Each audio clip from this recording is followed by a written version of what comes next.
किसने बोला है? दिखाओ, प्रमाण दिखाओ हमें, कहाँ पे लिखी है ये बातें सारी की? सब लोग कर रहे हैं, हजारों वर्ष से ऐसा है, आज ये बोल रहे हैं प्रमाण सही थे, वो तो इतने द्वापर युग से चल रहा है। देश दुनिया में पवित्र गीता को मानने वाले लोग बड़ी तादाद में हैं, जिनका मानना है कि पवित्र गीता का ज्ञान श्री कृष्ण ने दिया।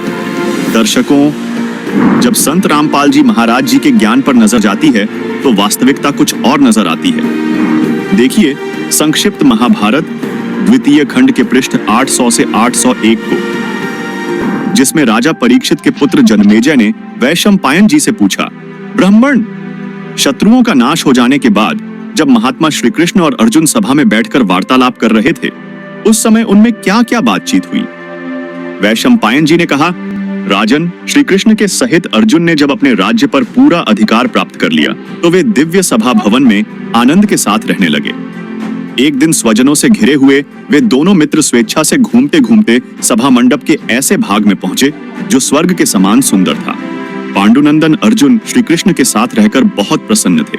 उन्होंने एक बार उस रमणीय सभा की ओर दृष्टि डालकर भगवान से यह वचन कहा, देवकी नंदन, जब युद्ध का अवसर उपस्थित था उस समय मुझे आपके महात्म्य का ज्ञान और ईश्वरीय स्वरूप का दर्शन हुआ था, किंतु केशव, आपने स्नेहवश पहले मुझे जो ज्ञान का उपदेश किया था वह सब इस समय बुद्धि के दोष से भूल गया है। उन विषयों को सुनने के लिए बारंबार मेरे मन में उत्कंठा होती है। इधर आप जल्दी ही द्वारका जाने वाले हैं, अतः पुनः वह सब विषय मुझे सुना दीजिए। वैशंपायन जी कहते हैं, अर्जुन के ऐसा कहने पर वक्ताओं में श्रेष्ठ महातेजस्वी भगवान श्री कृष्ण ने उन्हें गले से लगाकर इस प्रकार उत्तर दिया।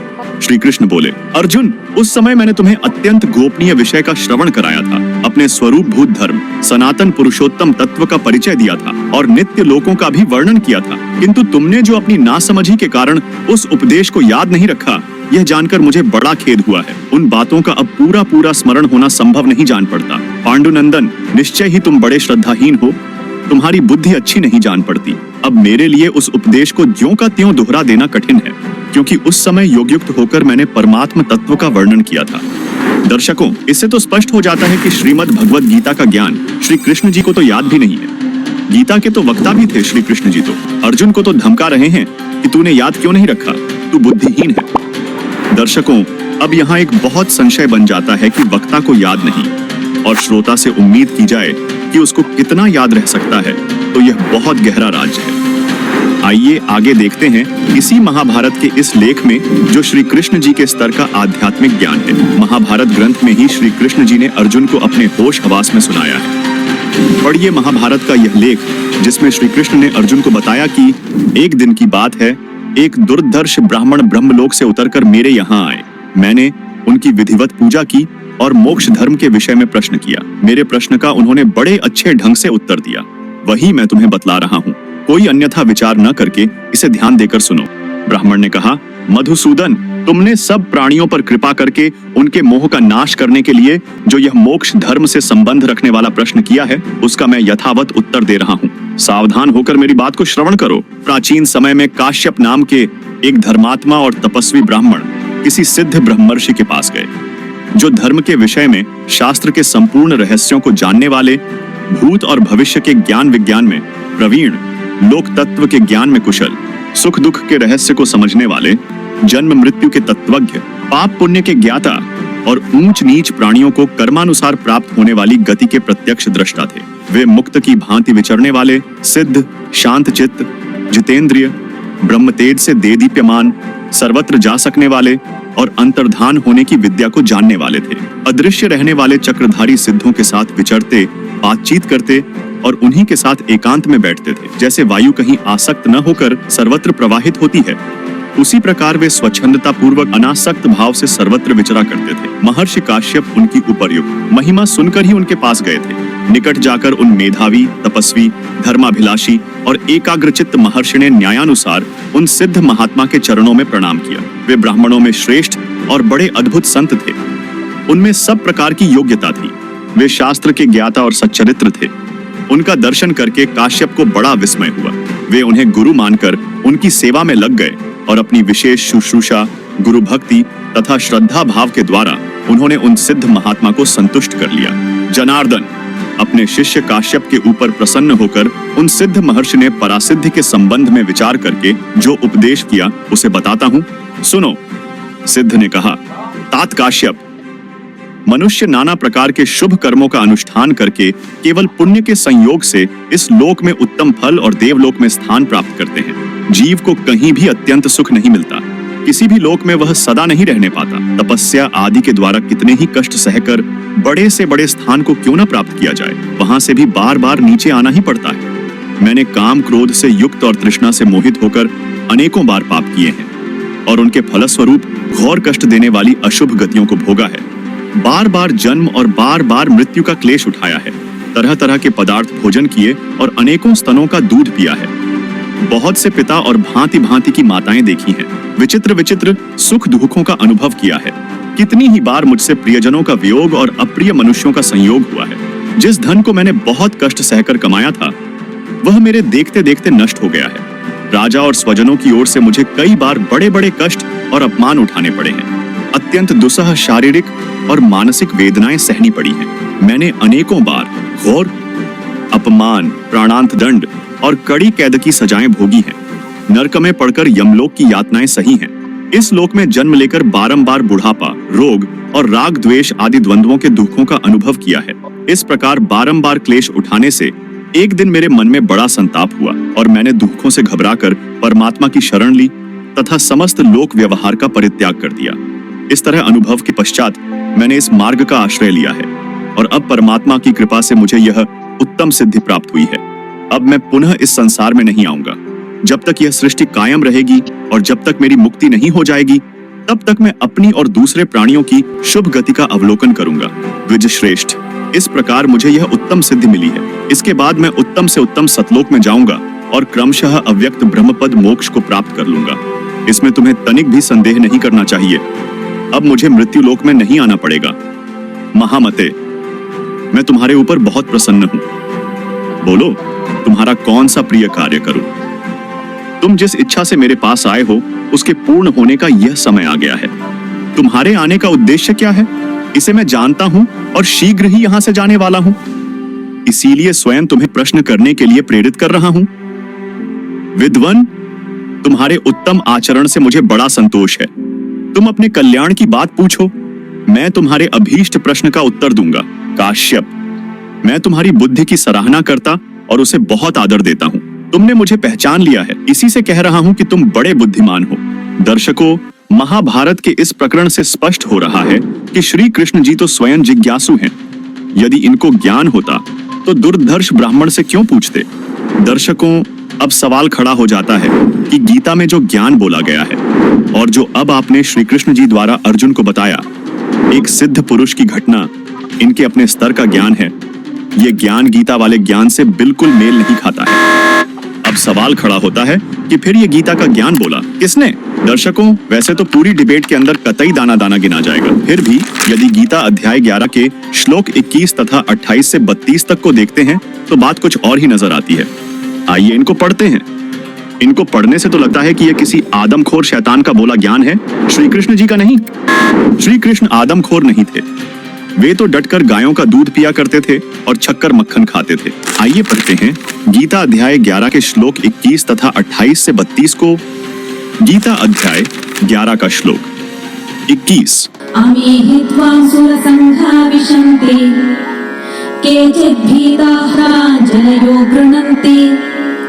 स्वस्तीत्युक्त्वा महर्षि सिद्धसङ्घाः स्तुवन्ति त्वां स्तुतिभिः पुष्कलाभिः।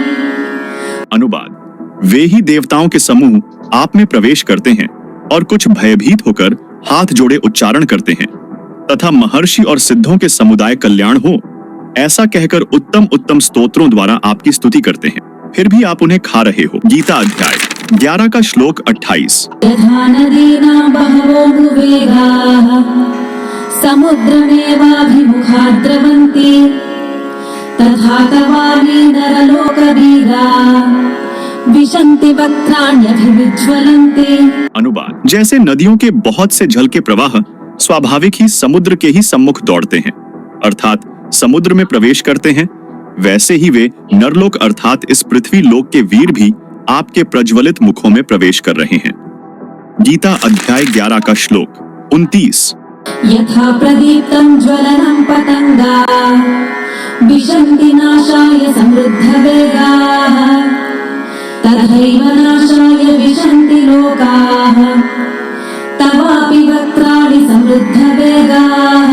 अनुवाद, जैसे पतंग मोहवश नष्ट होने के लिए प्रज्वलित अग्नि में अति वेग से दौड़ते हुए प्रवेश करते हैं, वैसे ही ये सब लोग भी अपने नाश के लिए आपके मुखों में अति वेग से दौड़ते हुए प्रवेश कर रहे हैं। गीता अध्याय 11 का श्लोक 30। लेह्यसे समानः समन्तात् लोकान् समग्रान् वदनैर्ज्वलद्भिः तेजोभिरापूर्य जगत् समग्रम् भासस्तवोग्राः प्रतपन्ति विष्णो। अनुवाद, संपूर्ण लोकों को प्रज्वलित मुखों द्वारा ग्रास करते हुए सब ओर से बार बार छाट रहे हैं। हे विष्णु, आपका भयानक प्रकाश संपूर्ण जगत को तेज के द्वारा परिपूर्ण करके तपा रहा है। गीता अध्याय 11 का श्लोक 31। आख्याहि मे को भवानुग्र रूपो नमोस्तु ते देववर प्रसीद विज्ञातुमिच्छामि भवन्तमाद्यम् न हि प्रजानामि तव प्रवृत्तिम्। अनुवाद, मुझे बतलाइए कि आप उग्र रूप वाले कौन हैं। हे देवों में श्रेष्ठ, आपको नमस्कार हो, आप प्रसन्न होइए। आदियम अर्थात पुरातन काल आपको मैं विशेष रूप से जानना चाहता हूँ, क्योंकि मैं आपकी प्रवृत्ति को नहीं जानता। गीता अध्याय 11 का श्लोक 32। कालोऽस्मि लोकक्षयकृत् प्रवृद्धो लोकान् समाहर्तुमिह प्रवृत्तः ऋतेऽपि त्वां न भविष्यन्ति सर्वे येव स्थिताः प्रत्यनीकेषु योधाः। अनुवाद, लोकों का नाश करने वाला बढ़ा हुआ काल हूँ। इस समय इन लोकों को नष्ट करने के लिए प्रकट हुआ हूँ। इसलिए जो प्रतिपक्षियों की सेना में स्थित योद्धा लोग हैं, वे सब तेरे बिना भी नहीं रहेंगे, अर्थात तेरे युद्ध न करने से भी इन सब का नाश हो जाएगा। दर्शकों, गीता अध्याय 11 श्लोक 21 तथा 28 से 32 को पढ़ने से स्पष्ट हो जाता है कि ये ज्ञान इस काल ने बोला है, और स्पष्ट हो जाता है कि श्री कृष्ण काल नहीं थे। इन्होंने पहले कभी काल नहीं कहा, महाभारत के युद्ध के बाद कभी अपने को काल नहीं कहा। तो यही राज इस डिबेट में खुलेगा। दर्शकों, गीता ज्ञान देने वाले ने गीता अध्याय 7 श्लोक 10 तथा 11 में कहा है कि हे अर्जुन, मेरे अंतर्गत 21 ब्रह्मांड में जितने भी प्राणी हैं, चाहे वे ब्रह्मा, विष्णु, महेश भी क्यों ना हो, सब बलवानों का बल तथा बुद्धिमानों की बुद्धि मेरे हाथ में है। जब चाहूं बल प्रदान कर दूं, जब चाहूं बलहीन कर दूं, यानी शक्ति छीन लूं। जब चाहूं मैं बुद्धि दे दूं, जब चाहूं मैं बुद्धिहीन कर दूं। प्रमाण के लिए दर्शकों देखिए यह वीडियो। में क्या कहा कि अर्जुन, मैं बुद्धिमानों की बुद्धि और बलवानों का बल हूँ। संपूर्ण प्राणियों का सनातन बीज मुझको जान, और बुद्धिमानों में बुद्धि, तेजों का तेज मैं ही हूँ। और 11वें में क्या कहा है कि हे भरत श्रेष्ठ, मैं बलवानों का आसक्ति और कामना से रहित बल अर्थात सामर्थ्य हूँ। कहने का भाव ये है कि मैं बलवानों का बल और बुद्धिमानों की बुद्धि इनकी मेरे हाथ में है। जैसे महाभारत के अंदर अर्जुन को बल दे दिया, ना जाने कितनी हत्या कर डाली, और जब श्री कृष्ण जी का वध कर दिया एक शिकारी ने, और सारे यादव लड़के मर गए कट गए जमुना के किनारे पे, तो फिर अर्जुन सभी गोपियों को लेकर आ रहा था द्वारका की सभी स्त्रियों को कृष्ण जी के आदेश अनुसार। उसके पास वही धनुष था जो महाभारत में उसने करोड़ों जीव मार दिए थे, और रास्ते में बिल्लों ने पीटा, सारी कुछ औरतों को भी ले गए घसीट के, उनके गहने तोड़ ले गए, लूट ले गए। अर्जुन खड़ा खड़ा कांपा है, उसका हाथ नहीं उठा। तो जब वो जालिए, जब उसकी बुद्धि ने काम किया कि कृष्ण ने हमारे साथ सदा धोखा ही धोखा दिया, जब मुझसे नाश कराना था महाभारत में, जब तो ताकत दे दी, ना जाने कितने जीव मार दिए मैंने कभी उछड़ उछड़ के, और आज मैं खड़ा खड़ा पिट रहा हूं, मेरे हाथ भी ना उठते।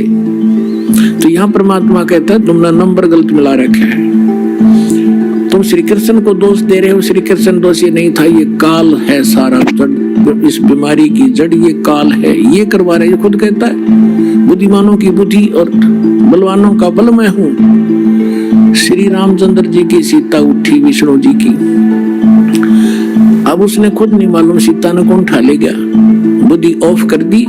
जब पार्वती ने ये कहा शंकर जी से कि मैं इसकी परीक्षा लूंगी, आपको ये विष्णु जी है, भगवान है, वह परीक्षा लेना आई सीता रूप बना कर, जब उसकी बुद्धि ऑन कर दी काल ने और तुरंत पहचान दी कि तो आप तो दक्ष पुत्री माया हो, और अपनी पत्नी का पता नहीं कौन उठा ले गया। उसने तो हनुमान जैसे चारों तरफ घूम कर ढूंढ के लाए और उधर पार्वती पहचान दी। तो कहते हैं बलवानों का बल और बुद्धिमानों की बुद्धि मैं ही हूँ। अब ये है निष्कर्ष इस गीता जी के ज्ञान का। ये मारा करते सट्टे गीता जी का सार, तू क्या लाया था, तू अजन्मा है, जीव तो मरता ही नहीं, बस ये सार है, खाक सार था यो। तो दर्शकों, इससे तो बहुत गहरा राज हो गया कि श्री कृष्ण का तो रोल भी नहीं है, लेकिन हजारों वर्षों से हम अपने धर्म गुरुओं, शंकराचार्यों, कथावाचकों से यही सुनते आ रहे हैं कि गीता का ज्ञान श्री कृष्ण ने दिया, तो अब समय आ गया है गीता ज्ञान दाता के रहस्य से पर्दा उठाने का, गीता जी के ज्ञान दाता की सच्चाई जानने का, जिसे लेकर दो पक्षों में एक बड़ी बहस होने वाली है। तो दर्शकों, इस पूरी बहस को अवश्य देखिए, अन्यथा हम अपनी आने वाली पीढ़ियों को मुख नहीं दिखा पाएंगे कि इतना बड़ा रहस्य हमसे छुपाया गया। दर्शकों, हमारी इस बड़ी बहस में दो पक्ष हैं, जिनमें एक पक्ष हिंदू धर्म को मानने वाला है, तो दूसरा पक्ष कबीर पंथी संत रामपाल जी महाराज को फॉलो करता है। हिंदू धर्म को मानने वालों का कहना है कि पवित्र गीता जी का ज्ञान श्री कृष्ण ने दिया था और हजारों वर्षों से हम सभी यही सुनते आ रहे हैं। वहीं दूसरी ओर कबीर पंथी संत रामपाल जी महाराज के फॉलोअर्स का कहना है कि पवित्र श्रीमद् भगवद गीता का ज्ञान श्री कृष्ण ने नहीं, बल्कि श्री कृष्ण के शरीर में प्रवेश करके काल ब्रह्म ने दिया। इसलिए हिंदू धर्म के लोगों का श्री कृष्ण को गीता ज्ञान दाता मानना गलत है। क्या सच में श्री कृष्ण ने गीता का ज्ञान दिया या काल ब्रह्म गीता ज्ञान दाता है? इस विषय पर दोनों पक्षों के तर्क सुने और खुद निर्णय करें कि कौन सा पक्ष सही है। इस ऐतिहासिक बहस को देखने के लिए बने रहिए इस वीडियो में और जानिए दोनों पक्षों में से किसकी बात सत्य है। आइए देखते हैं। देखिए, यहाँ पर संत रामपाल जी महाराज जी के अनुयायी हैं इस साइड में, और कुछ ब्राह्मण समाज के लोग हैं, कुछ साधु संत लोग हैं, उनके शिष्य हैं यहाँ पर बैठे हुए हैं। चर्चा जो आज चलेगी, हालांकि